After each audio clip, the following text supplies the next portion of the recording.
Salutations. J'espère que vous vous portez tous bien. Aujourd'hui, j'ai le plaisir de vous fournir des informations sur le nouveau cadre basé sur les points pour le visa de résident de la catégorie des travailleurs qualifiés, SMC, en Nouvelle-Zélande. À partir du 9 octobre de cette année, cette approche novatrice ouvre la voie à un processus simplifié pour obtenir un visa de travail et un permis de résidence en Nouvelle-Zélande. Le système de points révisé établit une norme de compétences distincte pour la résidence permanente et offre des voies diverses aux individus pour mettre en avant leur savoir-faire. Bienvenue à nouveau au Hub d'information Diaspora, votre destination privilégiée pour tout ce qui concerne la relocalisation à l'étranger, des écoles et des visas au pays, en passant par des conseils importants, des informations et des mises à jour. Nous vous encourageons à continuer à aimer, vous abonner et partager vos commentaires. Merci. Les demandeurs sous le nouveau système peuvent soumettre leurs demandes jusqu'à l'âge de 55 ans et, fait notable, il n'y a pas de limite ou de quota prédéterminé pour la délivrance des visas. En effet, ce nouveau cadre offre une allocation illimitée de visas. Cette transformation entraîne également un processus de demande simplifié. Une fois le seuil de points requis atteint, les individus peuvent obtenir leur permis de travail et de résidence combiné en seulement 6 à 8 semaines, ce qui constitue une amélioration substantielle par rapport au délai de traitement antérieur pouvant aller jusqu'à 2 ans. Rémunération financière. En ce qui concerne les questions financières, il est essentiel de prendre en compte la rémunération dans le nouveau système.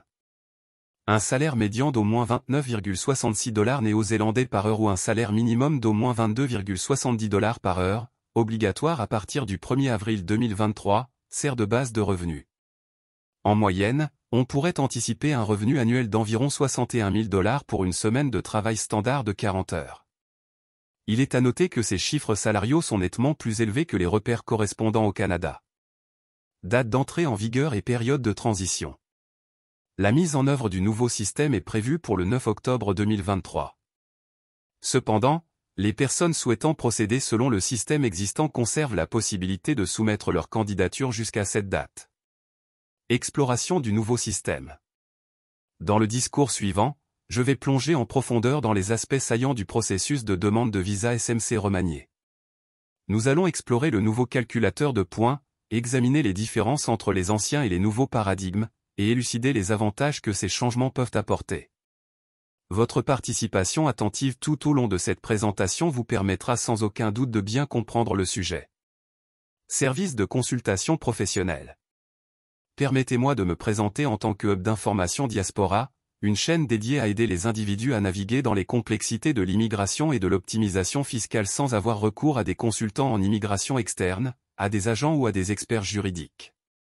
Les ressources offertes ici sont entièrement gratuites, et je m'engage à répondre à vos questions dans la section des commentaires. À cette fin, envisagez de vous abonner à notre chaîne. Comparaison des anciens et nouveaux systèmes. Sans plus tarder, entamons un examen minutieux des disparités entre l'ancien système SMC et le nouveau cadre novateur. Le modèle précédent, englobant la catégorie SMC, accueillait des migrants du monde entier en fonction de critères de points déterminés par des facteurs tels que l'âge, l'expérience professionnelle, l'éducation, les qualifications, la maîtrise de l'anglais et les offres d'emploi. Cette politique uniforme a perduré pendant une période prolongée, le seuil de points étant la variable principale. Les demandeurs devaient accumuler 100 points pour initier la phase de l'expression d'intérêt, EOI, suivie de la sélection à partir d'un pool de candidats, avec des scores allant de 140 à 180 points. L'essence du nouveau système de points. En nous concentrant sur le cœur du nouveau système, la catégorie SMC a évolué vers une structure simplifiée comprenant 6 points distincts répartis en 3 catégories. Il est essentiel de noter qu'un maximum de 6 points peut être gagné dans une seule catégorie, assurant l'éligibilité. Ce modèle innovant favorise un cadre cohérent pour les professions certifiées, les qualifications académiques et les niveaux de revenus.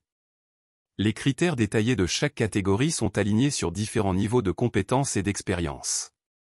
Professions certifiées. La première catégorie concerne les professions certifiées, allant des postes qualifiés aux postes non qualifiés, nécessitant des licences ou des enregistrements spécifiques. Cela englobe des métiers tels que les médecins, les éducateurs et les professionnels de la construction. Une formation ou une certification liée à une profession immédiate se traduit par un score de 3 à 6 points. Cette quantification correspond directement à la durée de la formation, les points augmentant au fur et à mesure des années d'expérience. Qualifications académiques. La deuxième catégorie concerne les qualifications académiques. Un éventail de qualifications, allant des diplômes de bachelor au doctorat, génère des points, soutenus par leur équivalence avec le cadre éducatif de la Nouvelle-Zélande. L'obtention de jalons éducatifs tels que les diplômes de master ou les diplômes d'études supérieures confère des points allant de 3 à 6. Niveau de revenu.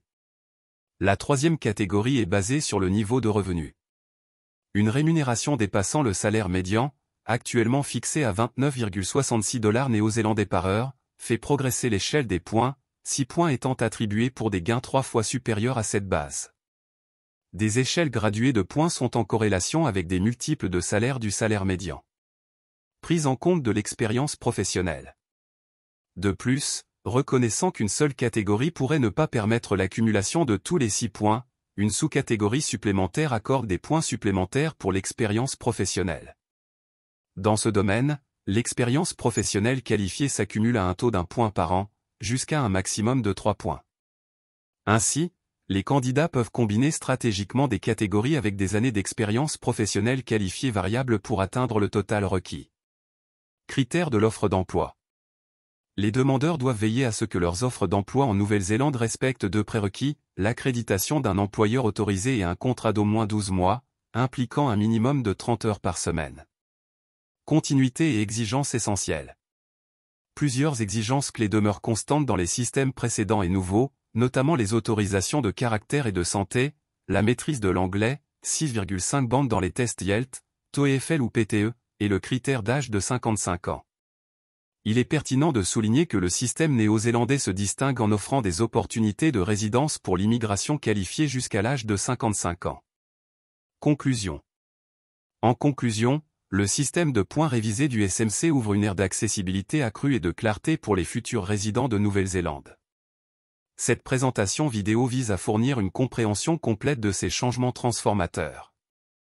Votre participation active par le biais des abonnements, des j'aime et des commentaires favorise l'échange d'informations précieuses et alimente notre engagement à vous accompagner dans votre parcours d'immigration. Que vos efforts portent leurs fruits, et je vous adresse mes vœux pour une journée fructueuse à venir. Au Hub d'information Diaspora, nous nous engageons à vous fournir les dernières informations et des conseils précieux pour faire de votre voyage de relocalisation un succès retentissant. Si vous avez trouvé cette vidéo utile, n'oubliez pas d'appuyer sur le bouton j'aime, de vous abonner à notre chaîne et d'activer la cloche de notification, afin de ne jamais manquer une mise à jour sur d'autres contenus passionnants à venir.